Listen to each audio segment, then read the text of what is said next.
Hello there, darling, loving souls. Welcome back to this channel on part 2 on the topic of coming out of a spiritual closet. This is part 2 where we talk about some practical tips and application of the universal laws. And so let's just jump straight into, I would really like to talk about the Holy Trinity of Love framework, which is thinking love, speaking love, and doing love in my world. And in terms of thinking love, so the first thing I suggest is to even become aware, do you find yourself in a spiritual closet type scenario or not? How often do you address spirituality in your life? How often do you speak about it with your loved ones, with your friends, with strangers on, out and about, with your colleagues as an example? So thinking love as to your spiritual closet or not is about becoming aware of what you do and what you don't, what you think and what you don't. The other part is of thinking love in terms of your spiritual closet. If you are in that situation or you find your friend in that situation, is I'm a big believer in prayer. So praying to whoever it is that you believe in, be that any kind of ascended master, God as a whole, love, planet Gaia, yourself, whoever you believe in, prayer or addressing or connecting to that energy, I think is fruitful and is helpful, and asking for some signs if you're wishing to step out of your spiritual closet, asking for help, asking for some physical signs as to the next best thing you could do in your life in order to come out of spiritual closet, perhaps might be the way to go. Put your hand on your heart. Like I mentioned, heart is a very important tool in our life, and a hugely powerful organ that kind of keeps us ticking, keeps us alive, right, during this lifetime. Ask your heart, listen to your heart, trust in what the universe brings your way, and be receptive to even the tiniest of things that might happen or things you might hear around you, or in books or in movies and music, as to what you might be able to do now to come out of your spiritual closet. Now, something I touched upon is I'm a big believer in absolute openness and transparency when it comes to spirituality, but also respect for the fact that somebody else might have completely different spiritual beliefs, might have completely different faith and beliefs, and that's actually really good. There is no good or bad, there is no right or wrong. Everyone is entitled to their beliefs and faith. So it's important to just be discussing these things and expressing ourselves in a respectful manner, and likewise be on the receiving end in a respectful manner. And I'm a huge believer in that. And I appreciate that there is this thing in society where you don't talk about politics, religion, spirituality, because it might cause tension and havoc. And I am hopeful that going into the new era that we are in already, we just kicked off on it, people will be more harmonious, more peaceful, more understanding, showing more empathy and compassion to one another, and more respect even on the spiritual level. And so to be able to discuss spiritual topics, spiritual beliefs, what your faith is like, and being okay with it, and understanding that there's no right or wrong. It is what it is, and everyone has the right to express themselves. So part of the thinking love is kind of getting yourself perhaps into that frame of mind about yourself and about other individuals. So speaking love obviously is all about verbalizing what you believe in, and that might take some time.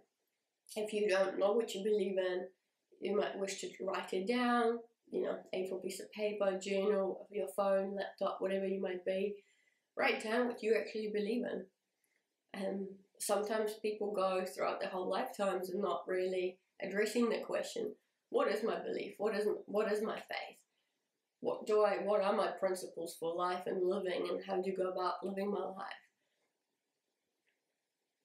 And as a result of that awareness and understanding, when you know what your core beliefs are, you know then that you can speak about them freely. You can speak about them with clarity. So as an example, I'm a spiritual being. I believe I'm a spiritual being in a human body, having a human experience.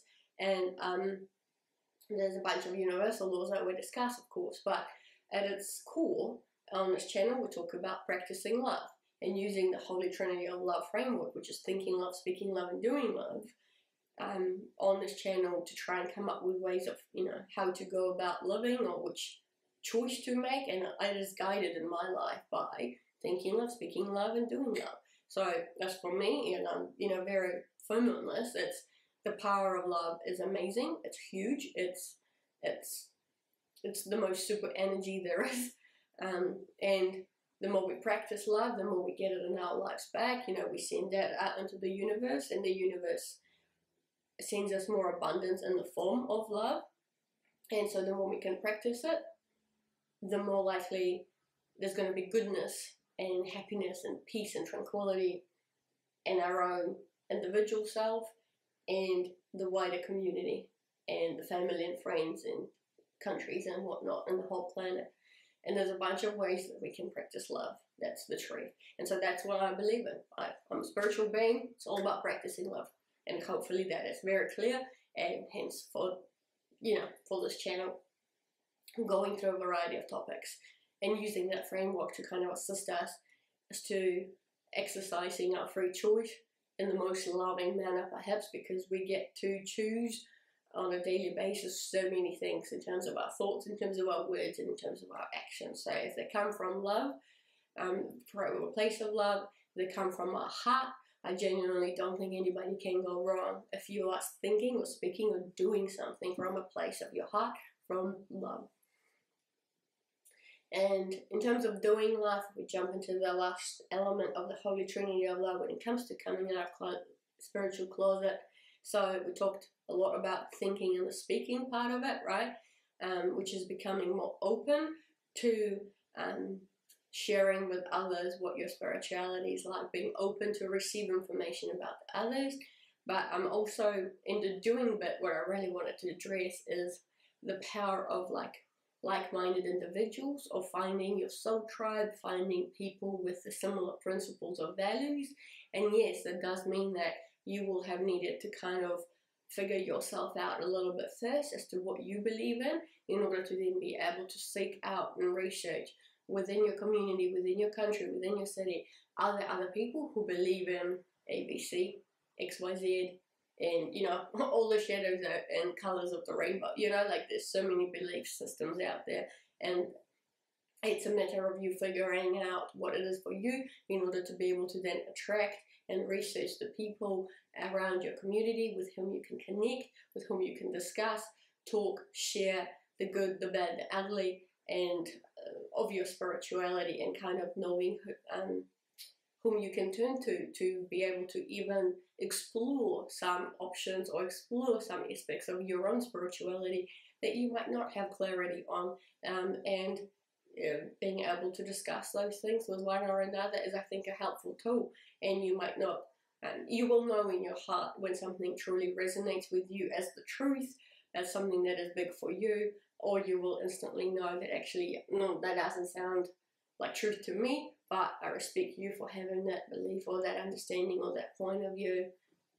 So that kind of doing love, I think, in my world is finding that community, taking proactive steps at finding your soul tribe and the people who may share your viewpoints, and having those discussions and doing fun things together, activities, tasks, going through this lifetime on planet Earth, having fun, exploring further, being curious, and just kind of enjoying yourself.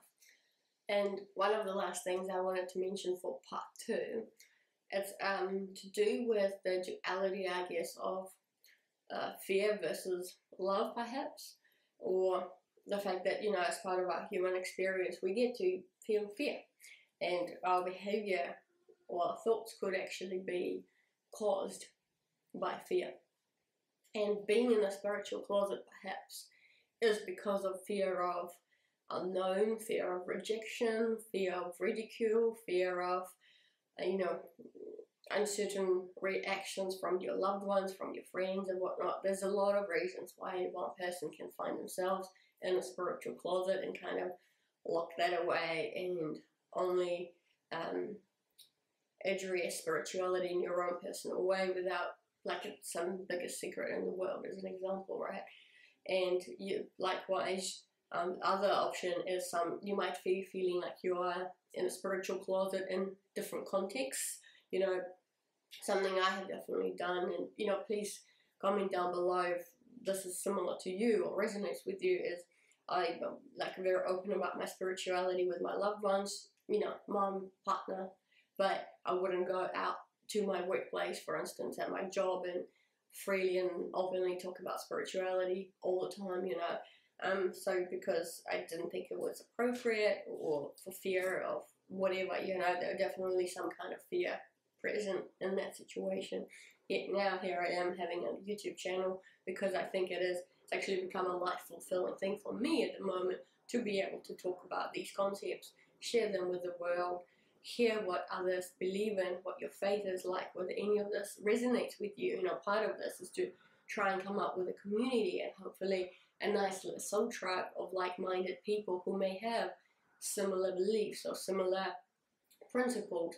And ultimately it's all about some true universal laws and the practice of love. Something that I have found through my personal life experience, having lived in Ukraine, Spain, New Zealand, United Arab Emirates, is that I've actually addressed a bunch of religions in my life.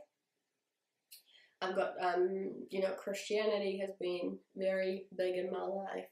I have, living in the United Arab Emirates, obviously Islam, and have lovely Muslim friends. Obviously the Jewish community is also like quite close to my heart. I have really dear friends, as well as, you know, Hinduism. And like, so the whole point what I'm trying to say is I have been curious. I've always been curious about people's beliefs and their faith, and what people values are, what their principles are, and every single person kind of has their own way of describing things or believing different principles and values, or how to go about living your life. And I've read a lot of texts, a lot of pieces, you know, about different religions. I find it fascinating, quite frankly, very, very interesting stuff. But at its core, I think humanity, no matter what your religion is, if you even if you believe in any particular religion, or even if you don't, I think people at their core all believe in love, or the power of love.